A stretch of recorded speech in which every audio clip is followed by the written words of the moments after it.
का? नंबर 14 पण गुन्हेगारीकरण बीडमध्ये नाही फक्त परळीमध्ये आहे. बीड बदनाम कुठेतरी परळीला बदनाम करण्याचं देखील असं आहे का? नाही, त्यांच्यामुळे तर बीड बदनाम झालंच आहे ना. कारण शेवटी या विषयाचं ज्या पद्धतीने मांडणी झाली आहे राज्यभरामध्ये, त्याच्यामुळे राजकीय भूमिका न घेता जर ह्या विषयाकडे संवेदनशीलतेने बघितलं असतं तर असं झालं नसतं.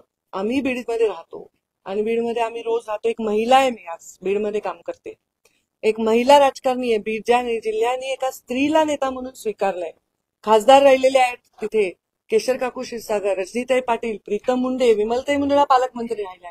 मला वाटतं ज्या जिल्ह्यामध्ये लोक इतके स्वाभिमानी आहेत की सगळ्यात कष्टाचं जीवन असणारे ऊस तोडणारे माणसं मायग्रेट होऊन बाहेर काम करतात, त्या जिल्ह्याचे स्वाभिमानी असते ना. नाही तर दरोडे करायला गेले असते, लोक काम करायला कशाला गेले असते बाहेर.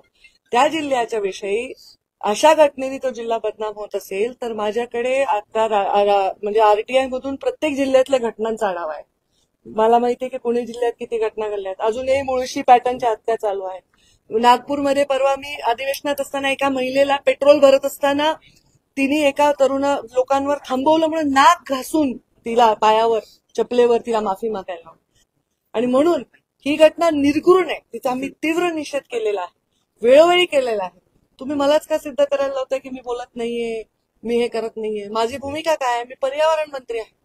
माझ्याकडे ती भूमिका असती तर मी त्या भूमिकेत बोलायला पाहिजे. दुसऱ्यांच्या भूमिकेत हस्तक्षेप करणं माझं काम. आणि माझे मुख्यमंत्री जेव्हा विधानसभेत शब्द देत आहेत त्याच्यानंतर परत परत मी त्या विषयाला फार वेगळ्या पद्धतीने हवा देणं हे योग्य असं वाटत नाही.